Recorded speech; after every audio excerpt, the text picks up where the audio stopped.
And we're back with Going Corn, season number 4, episode number 1. Got a big starting show for you. 2 mainstays of the show, I would say, with me. First, the co-host that's been with me for 3 and mostly 4 years, with the exception of some ramblings from Tom for a few episodes. Caleb, welcome. Howdy. Didn't think we'd make it to a 4th season, but here we are. We're here. I mean, with mainstays like the Strike Zone and Fireside Chat, you never would have guessed. And 5 W's. I forgot about that one. So, and then, I'm really excited to hear Stalk with Sheriff this year. I mean, I really hear it's gaining traction. Yeah, I know. He's going to ask for a microphone, and that's going to be a negative on me. So see you, guy. And our other kind of guest that's been around quite a bit this last season, probably show up more this season, Ryan Vogus. Hey, Greg. He's already trying to silence me. He gave me a not working microphone. So we're off to a good start over here. Kind of sums up Indiana Wiffle at the moment. Not a lot of organization. You're not wrong. or structure going on. But it's good to be back, Greg. Welcome back, Ryan. So, is Indiana Wiffle dead?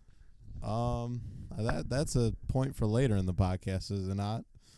But anyway, this show is sponsored by Greg's Trailer, Campfire Greg, Billiards, and 2 friends. The Stripper King. Stop. Not true. No claim to that.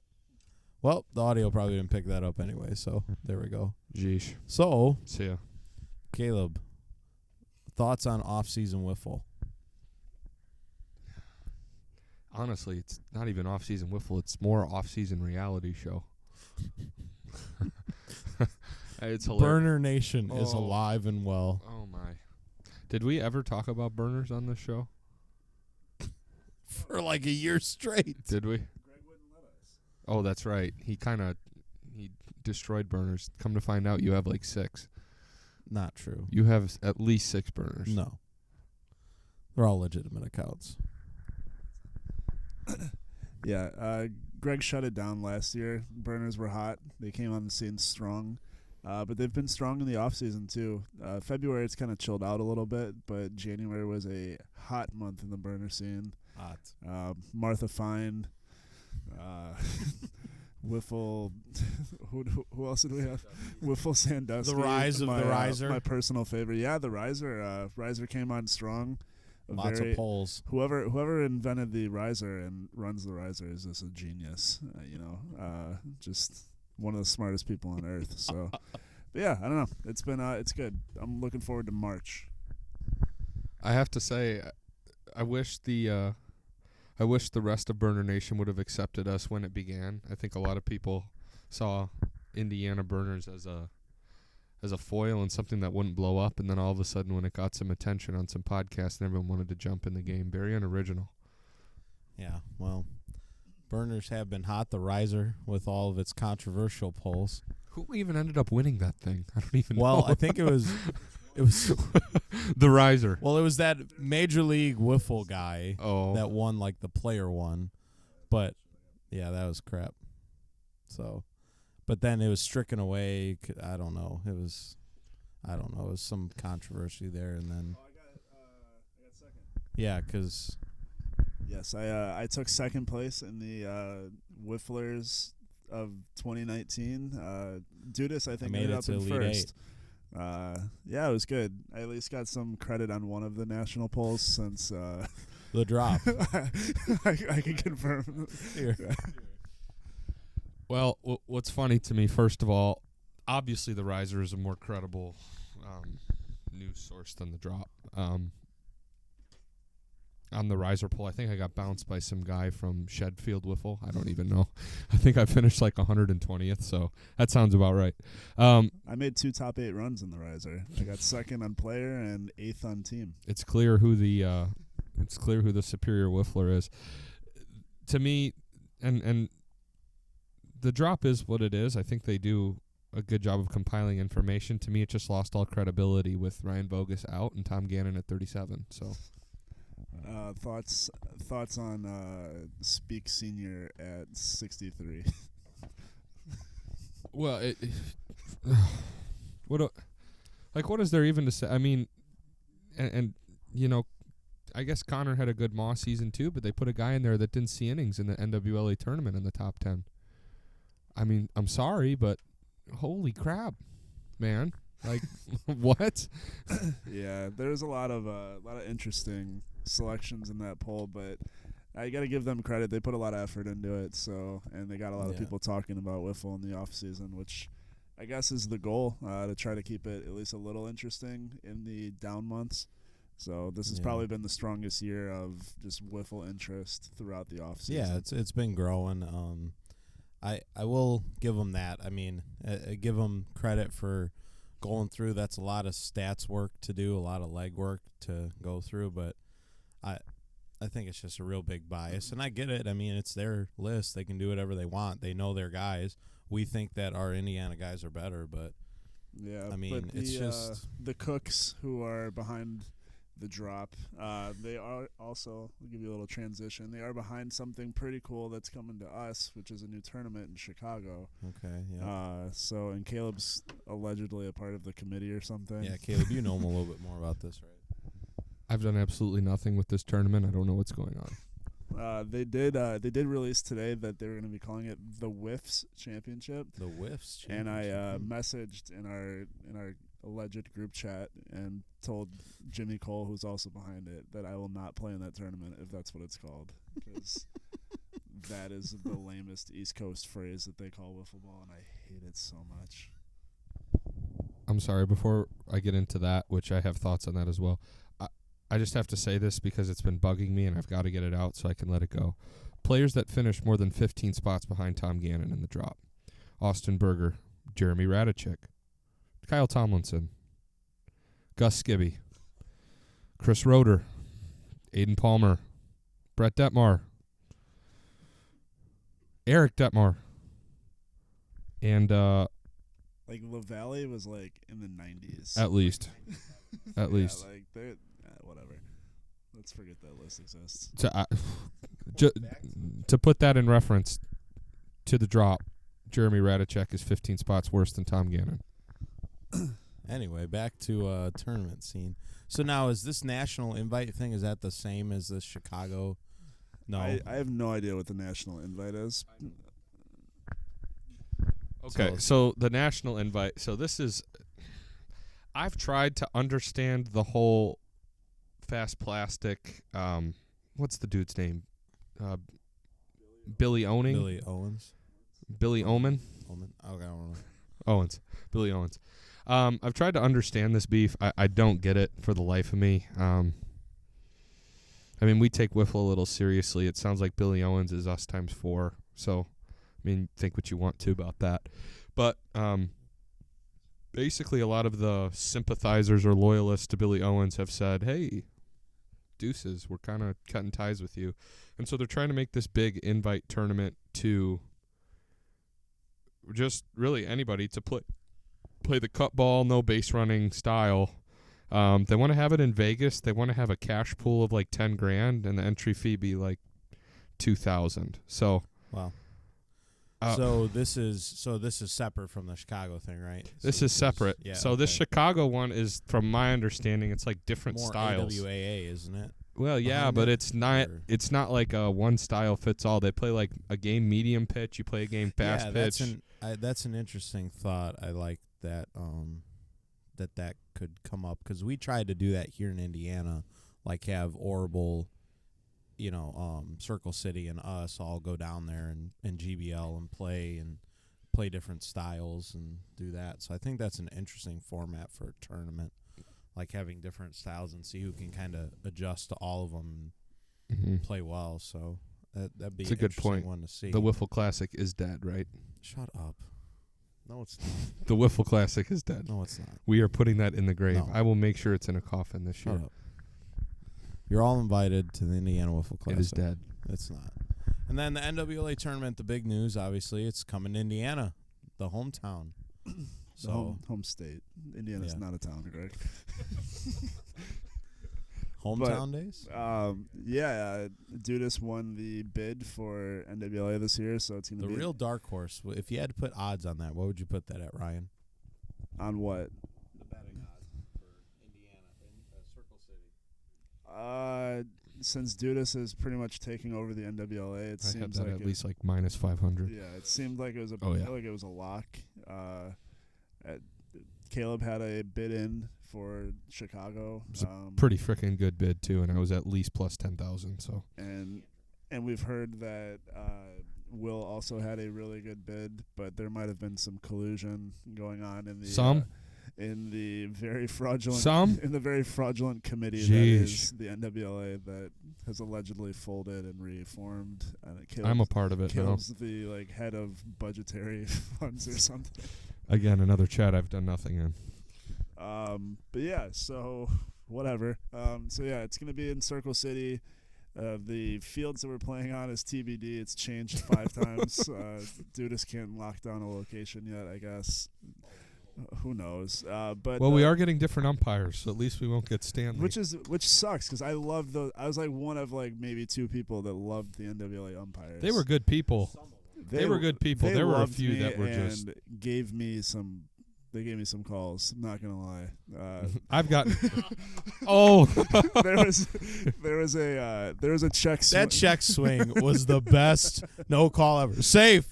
They're like, what? The bat was that was the best. Against Ridley Park. We're already blowing them out. The game didn't matter at this point anyways. But who was pitching for them? It was that other guy. It wasn't Big Near just came out. No, it wasn't. No, it was Big Near. Was it? Yeah. Was it still him? Yeah, we're up probably 5-0 something. Yeah, I think it was point. 5-0 at the time. But I had a check swing against Big Near allegedly, but my bat was just pointing at him in the face. And the ump called. He called. It was nice standing at third base when I could see the full bat, and I'm like, okay. When you spend the entire tournament standing in the outfield talking to the same umps because Tyler won't field anybody else. You spend a lot of long hours out there. You become good friends. You hear about naked volleyball that they umpire in the summertime. Naked volleyball? Yeah, college. So there's co-eds. So you got to deal with some peace. Jeez. Yeah, but this is an interesting question too. If we're talking about NWLA tournament teams, 2 questions to you guys. 1, is Tyler Walk the answer for the GBL Legends to win a title? And then 2, give me Leroy's projected starting 5 at an NWLA tournament. I stand with Tyler. Yeah.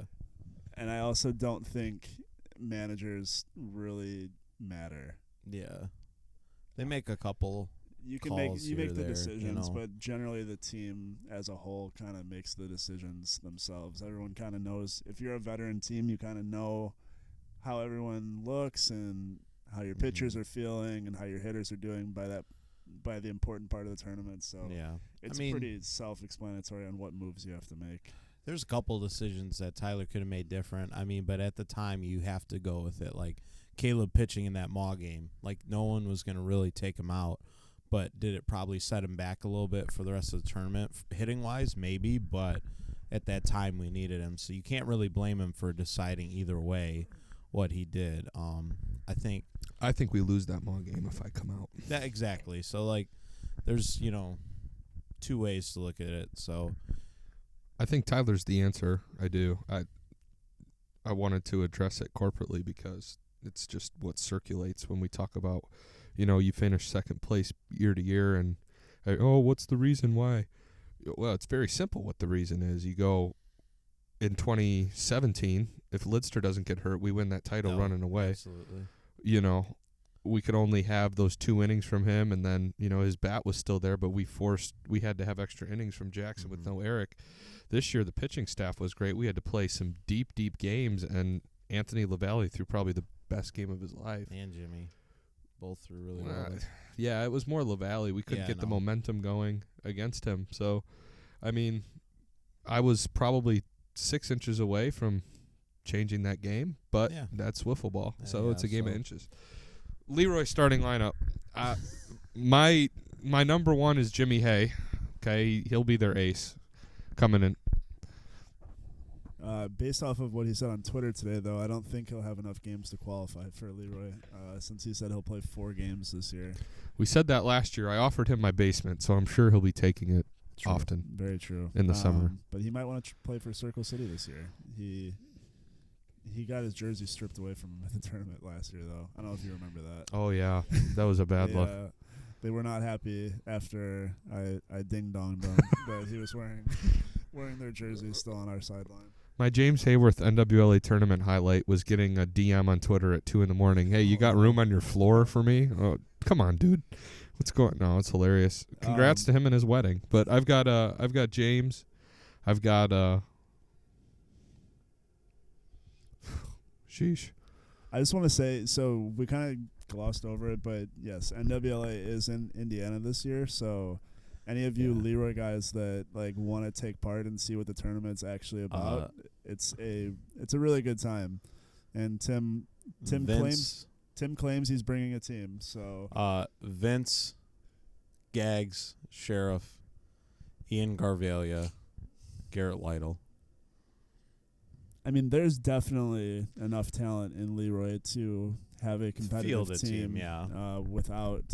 Without Caleb, Brett, Eric. Oh, there's enough talent in Leroy to finish higher than WSEM. They just have to win a game in WM. Yeah, I mean, I don't disagree. There's a lot of pitching. Vince Carullo was he was ranked on the drop this year. Yep. Ryan Vogus nowhere to be found. But that's semantics. But no, I think anybody listening that's interested, though, just if you have any questions, just ask any of us, because it's always the most fun weekend I have every summer. Getting together with all the guys and hanging out at the hotel, drinking, chilling, all that good stuff. And it's close this year. We only have to drive 2.5 hours. You betcha. That's gonna be the best thing. Which is beautiful. And it's actually gonna be somewhere that's not the middle of nowhere. Yeah, we got a city. That's another thing that I really love. RV. Yeah, we got a lot of stuff going on.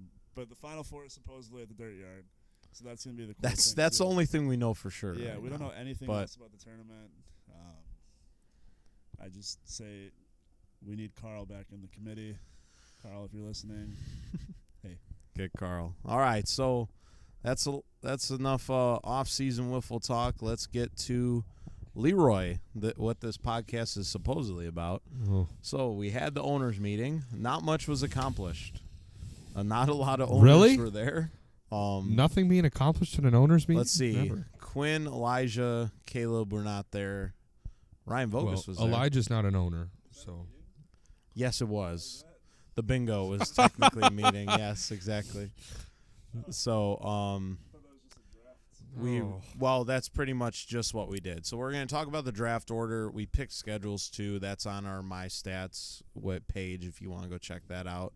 One of the teams. Oh, we forgot to mention this before we get into this. This episode is sponsored by. I said that. No, you didn't. Greg's Trailer. I did say that. Billiards and 2 friends. Shout out to Wiffle Later. Bring you the best wiffle ball in the country later. Lots of sponsors here. Why now, Wiffle Later? I did actually say that, but you just missed it. Anyway. Well, keep going. So, the draft order. Somehow, in a stupid turn of events, yet again, the Badgers get the number 1 pick. The stupidest thing of my life. It's the most anticlimactic first pick ever because it's going to be one of 2 people. Exactly.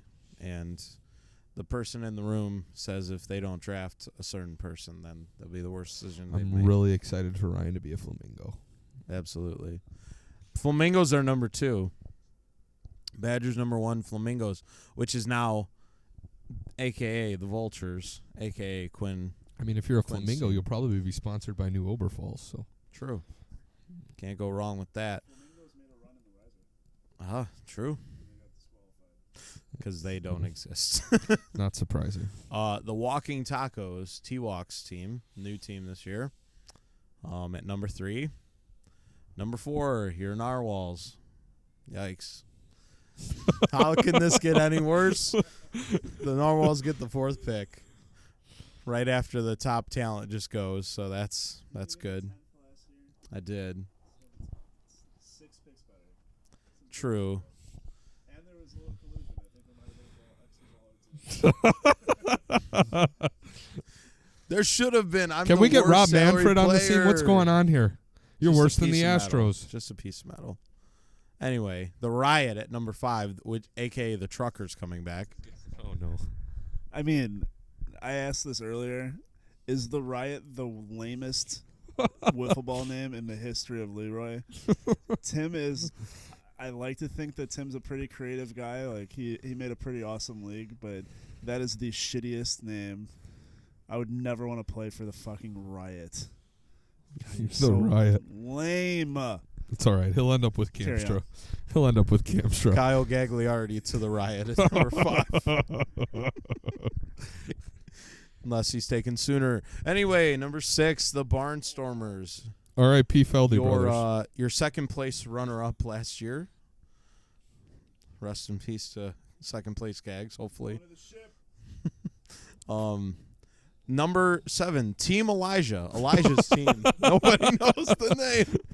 It says Elijah's team on For my your stats. reference, most of honestly, pretty much only the owners will listen to this podcast probably, but we're in the owners chat, and I swear to you, we have tagged Elijah in about 40 posts, and he has not responded one time. Not once. He is dead. I just want to put it on the record that when Elijah bails and doesn't end up managing a team, I'm not throwing my name in the ring to be a manager. We want the Pinchy Crabs. Pinchy Crabs 2020 GBL. Pinch. Number 8 is the Liners. You bet. Number 9 is the Melon Heads, which is the Carrot Light. I don't know how I'm going to field the team. I really have. Grant Reinhout, Kyle Reinhout, and Nick Bray. And, we'll see how this works. The Melon Heads. I need another $6 player here. Garrett's team's the Melon Heads, new this year. The Sluggers, your reigning champs, at number 10. The Sliders at number 11. How could that get any worse for the Sliders? Okay, I will say, the Sliders have to have worse luck than me, because that's insane. I'm placing. I think that's a good spot. Yeah, you get that pick. He's one of the worst. Mosel's so bad at drafting that I think letting him slide down in the draft and giving him 2 picks over a 4-pick span is probably good for him. I can guarantee you, if John Gibson is on the board, he is being taken by the Sliders. That is confirmed. That is Jordan, confirmed. I need you to create something of a competitive team this year, because this is my 3rd season going into this, and you've never shown any glimpse. Stop giving me excuses when we go eat at station. Okay, figure this shit out. I love you, Jordan, but I need no, don't do that. Out. He needs to get his shit together. It's bullshit. We rip into him every year. Well, it's the truth. He needs to figure his shit out. Damn. It's a great jersey. It's the longest reigning franchise in your. And he's probably never made a quarterfinals. He needs to rebrand or do something. I don't know. I mean, John, don't draft John. He's going to fuck you come playing time. He'll have his annual Gibson vacation to be gone for 2 weeks. The Sliders are no. The Sliders need a new rebranding. Maybe, front door swingers or something. But yeah, we sliding straight to the death bracket. We tried to, and I tried to dump salary in that last game. In the death bracket loser round with Moselle and the Sliders, and they still couldn't get a hit off of me. I wasn't even throwing up there, so we're knuckleballs, and they couldn't get a hit off me. Jeez. Ugh. I guess. The Maniacs round out the draft at number 12. Kevin, which sucks. That's a great pick for him. Yeah, true. Seriously. I know. Well, 12. I mean, you get a good. Yeah, I mean, you could get a good 1, 2, 3. If it works out, right, draft-wise. I mean, but me having 10, we had 11 last year, right? Mm-hmm. Or did we have? We had just 11. Yeah, so adding a team this year. So I was at 10, so it's kind of in the same spot. I mean, if you look at the way my draft turned out, Sam and Vince was a good player. He wasn't up to his salary when I drafted him. How was your draft after like week 4? Yeah, that's what I'm saying. So See you, guy. So as Ryan just mentioned, if you didn't hear, he said after week 4, I got rid of my whole team pretty much. But like that was the point. Like Vince wasn't hitting as well as he should have been for a number 1 guy. And he went to the Maniacs, which ended up being a perfect fit because he didn't have to hit as much because Kevin hit and John hit and Jack hit. So they had a good lineup, but he was their number 1 pitcher, which is kind of what they needed. But then that team was so stacked, and they choked. Who was their 4th? John was their 4th. John Enningenberg. Kevin, Jack, Vince. Like that team lost. Sheesh. How embarrassing. on paper, and they ended up as the number 1 seed. I think. Yeah, they did. They went on after the trade for Vince. I think they maybe lost 1 game. Yeah. Against the Crocs. Yep. But RIP. Yeah, no, that team should have been really good last year. That was probably he's not gonna have a roster even close to matching that this year. There's no way.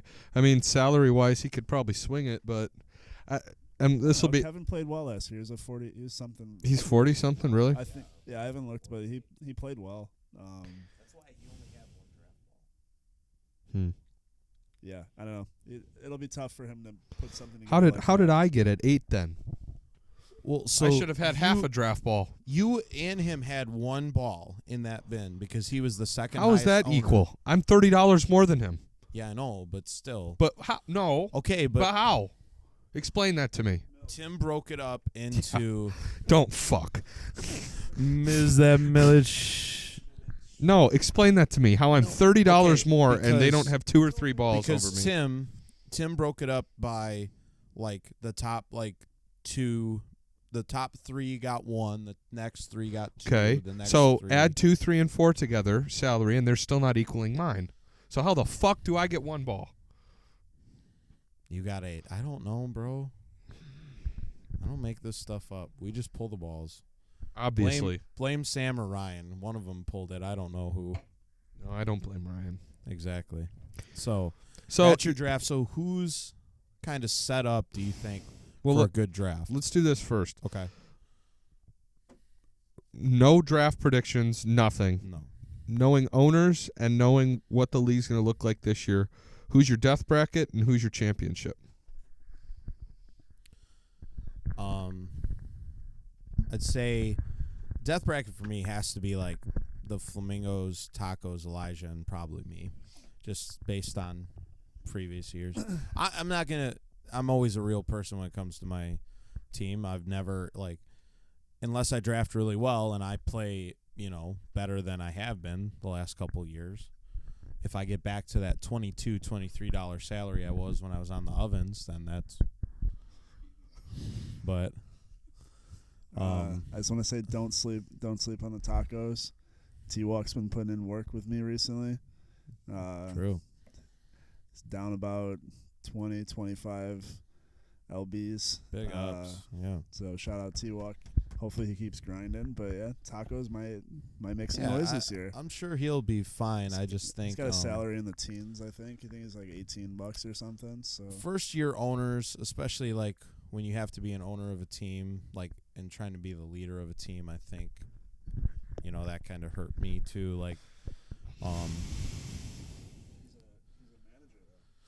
True, he is a manager. So, but I'd say, and I'd probably expect sluggers to be up there because Eric always finds a way to collude. He had a stat to collude too. Well, no, it's the John, him and Hayworth. This league is won or lost on the waiver wire in the second half of the year. Absolutely.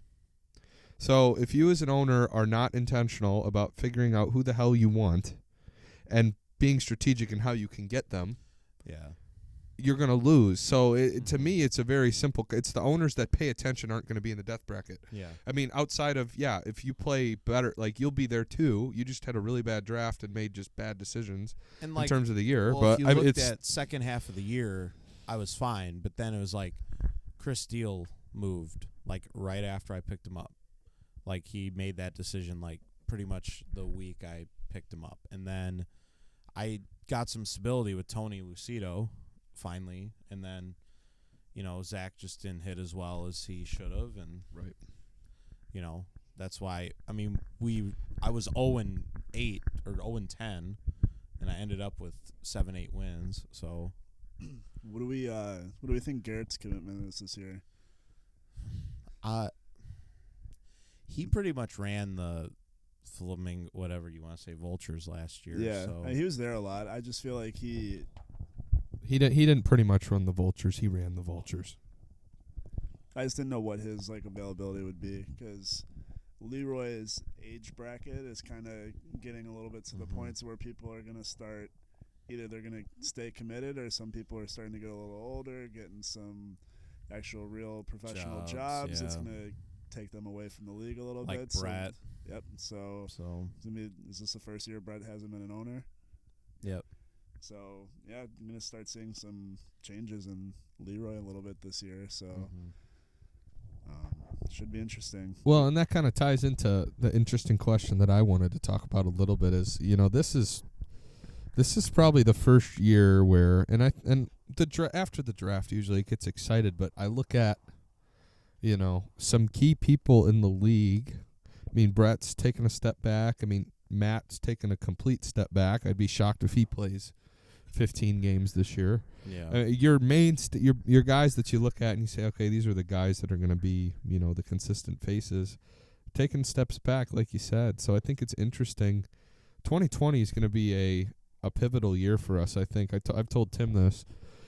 We're really going to find out if this league is going to be able to sustain the size that it is, or if we have to go smaller, because if we don't get some new people in here consistently and find some new passionate people that can be the go-to guy. I mean, if I'm being completely authentic, Garrett is not an incredibly engaged owner. Quinn is not an engaged owner. Elijah, I don't even think is an owner. So, I mean, really, we only have 9 that are like, I'm into this. I'm going to be making good decisions.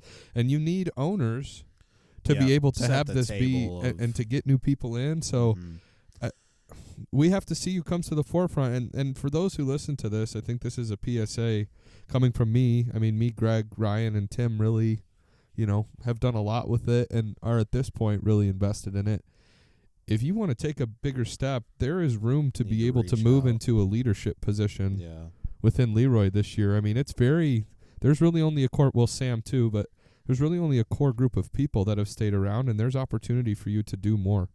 So yeah, and I think biggest thing is trying to get more people, and I mean, I'm hoping our coaching connections now will help a little bit, and Tuck has that, that's how he got Ian in, and so hopefully we can start to replenish, because it's at that point now where we've kind of tapped a lot. I think we've hit kind of that peak, and are we going to keep it rolling, or are we going to see some decline, in year 7? So it's really going to take the people to step up, get some more people there, reach out, and I would love to see it be on the upswing, but it's the group that we had that started it out, that reached out to their friends, that group's tapped out. I mean, we have everybody here that's going to come, so it's got to be new people. We got people getting married, having kids, and so yeah, it's just you got to keep replacing them then, and that kind of leads into this other thing. So like, we're trying to start this minor league system. What do you think? How is it going to work? Will it work? Will it happen past a couple weeks? Thoughts? It's going to depend on who we get to come. Like, I think this is the I mean, and this is hopefully something that a lot of people that listen to this want to be a part of and help.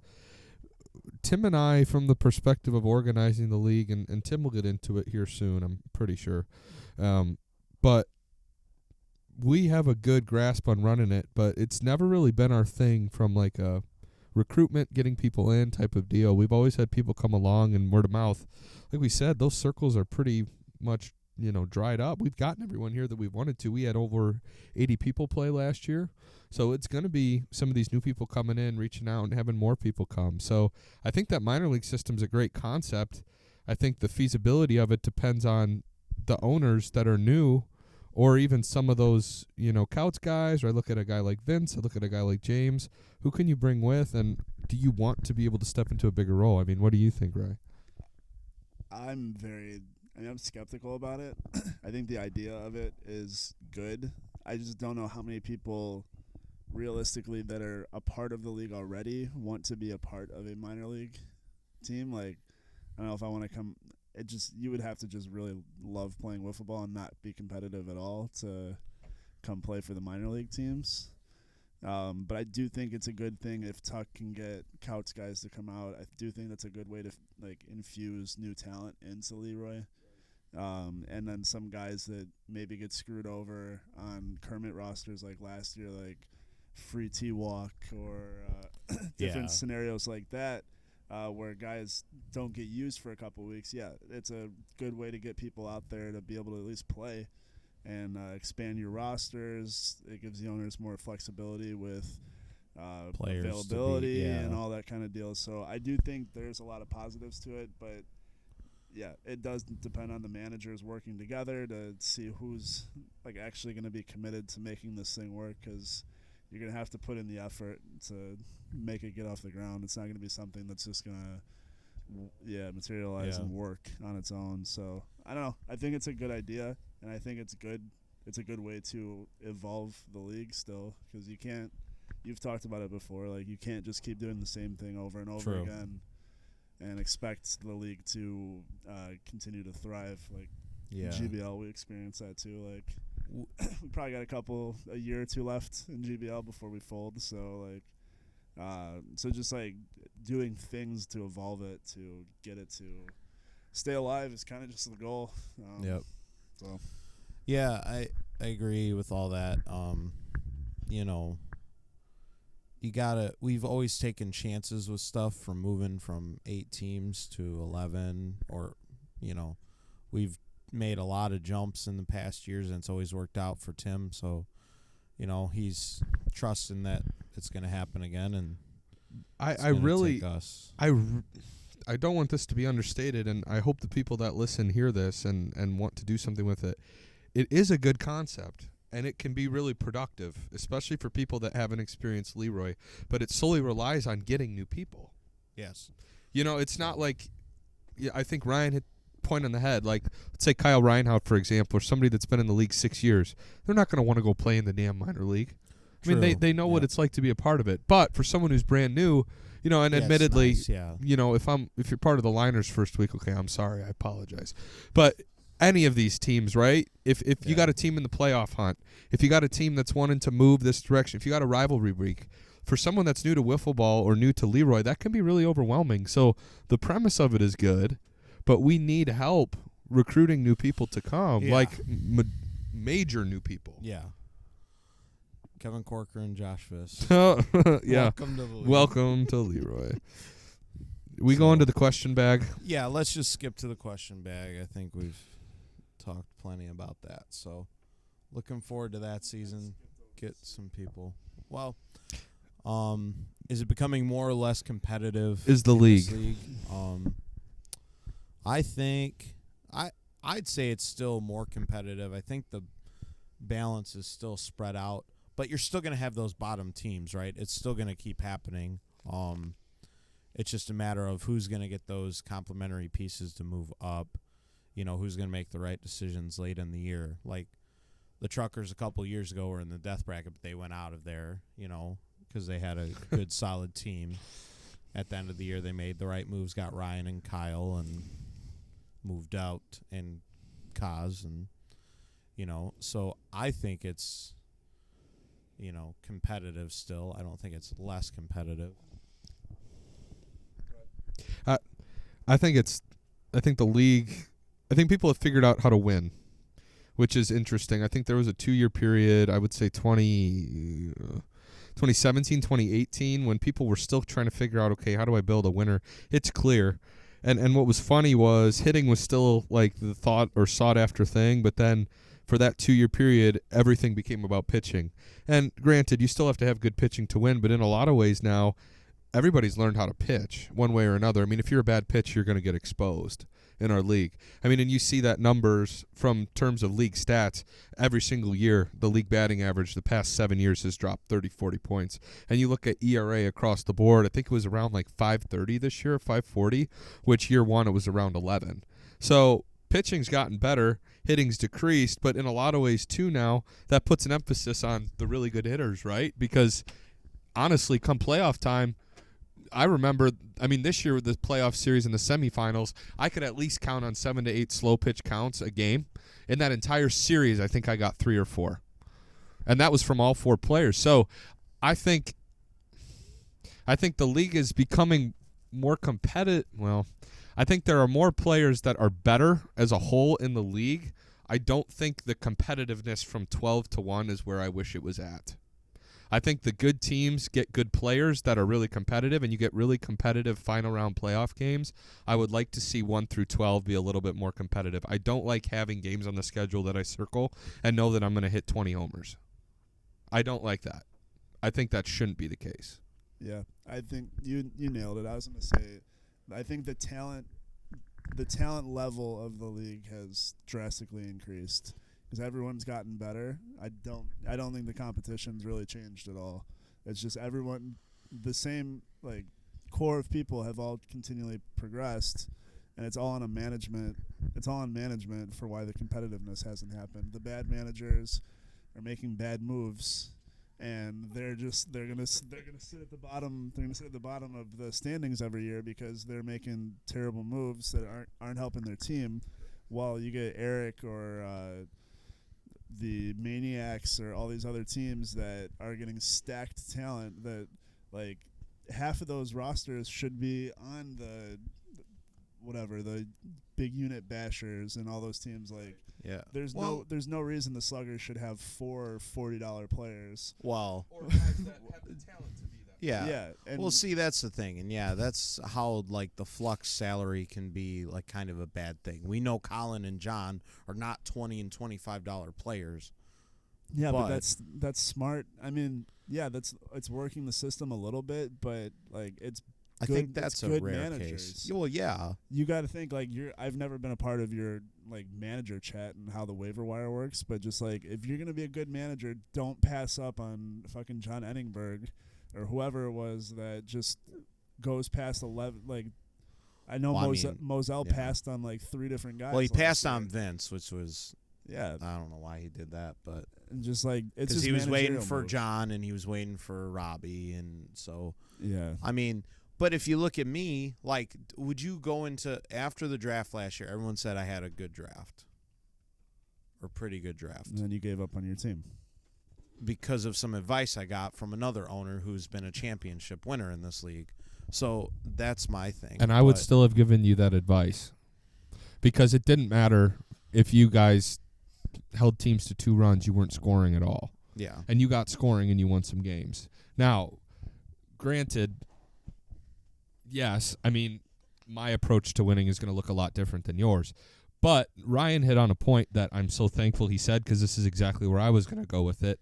Managers are the key to Leroy being a successful league going forward.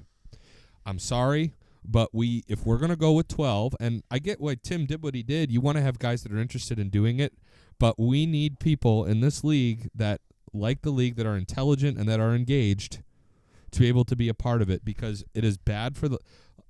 I'm sorry, and this is just me. I get that I'm very good and that my stats and my performance puts me at a level. I should not be a 1 or 2 seed every year. I shouldn't be. The league itself is designed so that I'm not, with the roster that I have. If the bottom wasn't as bad as it, I look at my schedule every year and I can tell by who I'm playing and who I'm playing when where I'm going to be, because I know what games I'm going to win. You know you're going to win them because you know who they're going to take and you know who they're not going to pick up on the waiver wire. If you had good owners, that changes everything.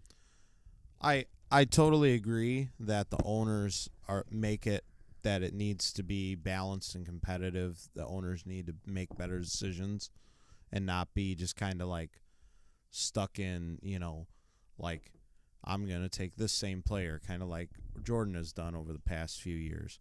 But I think your case is different, though, because you're a two-time National Player of the Year that's hit like 80, 60, 70, 80 home runs the last 3 years in Leroy. He's playing with three $20 players at best, and he's still beating. Because he gets one of them on, and then he gets up again, and he hits a two-run home run. He's a good manager. He manages his teams to his strength. Yeah. All these other teams are not really coming up with a game plan or molding their roster to their strength. They're just kind of throwing guys out there and just saying, hey, let's figure it out as we go. So I don't know. Caleb should be completely dead in this league, but he ended up as a 2 seed last year, maybe 3. I don't know, one of the 2. I don't know. Either way, I hope the new managers take a step this year and take it serious. Sounds like Elijah. It's off to a hot start. So yeah. All right. So let's get to the question bag. Let's get this going. Is there a lot of questions? There was 0. There's a on couple. Twitter. Yeah. Who, based on owner salary, do you think got the best spot in the draft? I think we kind of touched on this, maybe saying the Maniacs. I mean, that kind of probably be mine. Or the Sluggers. Yeah, I was going to say probably Sluggers. I mean, based off salary, I think, depending on what move he makes, the Badgers. But that's just me. I think it's the Melonheads. Yeah, I mean, any of those teams down there is set up pretty well salary-wise. I personally think the Melonheads got the best spot. He's ahead of Eric and Kevin, so Garrett will be able to get a top-level player. And if you look at the guys before him, so obviously the best 4 are going to go, but Tim's going to pick somebody that's going to show up. Tuck is handicapped with cap space. Elijah, I don't even know who's going to show up to the draft. Me, who I have to take a guy that's probably worth $10, and then the Melonheads. So after that top 5, right, and Tim, you can throw in there potentially getting somebody good, you're going to have Garrett able to sign probably, a 6 to 7, maybe even a 4 or 5, depending on what Tim does, at the 9 spot, which is a huge advantage for him. Sure. So good thoughts there. Slayer's already cheeks and the season hasn't even started yet by Sheriff. That's a statement that's not a... Slider's already cheeks and the season hasn't even started yet. And then the Badgers Sliders feud went up. Who will win this death bracket matchup, Narwhals or Riots? How many 15-0 leads are the Badgers going to blow this year? At least one. Well, I have to set myself due to salary. Well, it depends. If you fuckers in the league would decide to hit and pitch... Jesus. Everybody. This was Kevin. Well, I have to sit myself due to salary. Jeez. Throw strikes and hit homers. I'm tired of this shit. Will Dave try and fight anyone this year? I think he didn't try and fight anyone this year, did he? He just yelled at a lot of people. He didn't like... He took his shirt off against Feldy. Yeah, and I don't know if hence Feldy's moved to Arizona. I don't know if you guys have been following Dave. Well, he allegedly was deleting his Facebook. I don't know if he did that, but Dave's looking very ripped. Dave has... He's a machine. He has veins coming out of every centimeter of his body. So, I don't know. Look for Dave to... he's going to make some noise probably again this year. He had an awesome year last year. I kind of tailed off towards the end, but... I think he started trying to hit left-handed. I don't get that one. I think he says he has more power that way. Interesting. But I don't know. Maybe Dave seeing that kind of success last year, he can change a couple things and maybe sustain it for longer over this year. Maybe. Dave could go pretty high. I can see him being a top pick this year instead of falling to like the 3rd round like he did last year. Yeah. Oh, absolutely. I could too. But yeah, I don't remember what Dave. Yeah, Dave will he'll get in some kind of confrontation. Absolutely. Probably just verbal. Yep. But I love Dave. Make sure you sign a waiver. What draftable players are best value and worst value for salary? Kevin, we're going to answer that in our mock draft podcast, so we're going to hold off on that one. When's that? It's a good question. When's the mock draft and when's the actual draft? The draft is in April. That's all I know. The mock draft podcast will probably be in late March. So the draft we're looking at right around Easter again, right around that time, because we know some of the college guys can make it back. Trying to right around that time. So. Okay. It's one of right around there. Will Greg bring his trailer to Leroy to help sell beer and provide lodging for drunk people to spend the night? No. Absolutely. That will be happening. Will BDE Brantley make an appearance again? Hopefully. Shout out. Who will be a top 3 customer at Sam Suds? Chandler Kimmel was an underrated customer last year. Do we have a name for Elijah Richardson's team? The jury's still Absolutely out. Not. We had some questions in the Degenerates earlier. Hold on. Oh, are those still in there? Is James Cole the most overrated whiffler on the East Coast? James Cole. James Cole, the most overrated. Well. I think that would go to number 13 on the drop. 13 drop. All right. That's facts. Any other questions? Will Hayworth live up to his stats? He says if I can do it in 4 games, that would be impressive. And what do we put the over-under?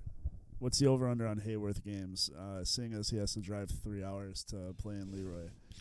I'm going to set the line at 7. Okay. So that would be definitely over 3 weeks played. I'm pounding the over on that. I think so too. If his girlfriend can stay in my basement with me. Oh sheesh.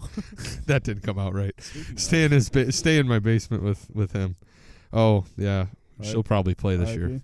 Oh no, not yet. Not yet. 2 friends. Interesting night. It got weird. On that note, Caleb in Lake Michigan now. It hurts. Speaking of the devil. So yeah. Well, I think that's going to wrap it up for the first episode of the year. Thanks to Ryan for joining us, as he often does now. And Caleb, it was a good first show. Correct. Lots of discussion. So till next time, this has been Going Corn. See ya.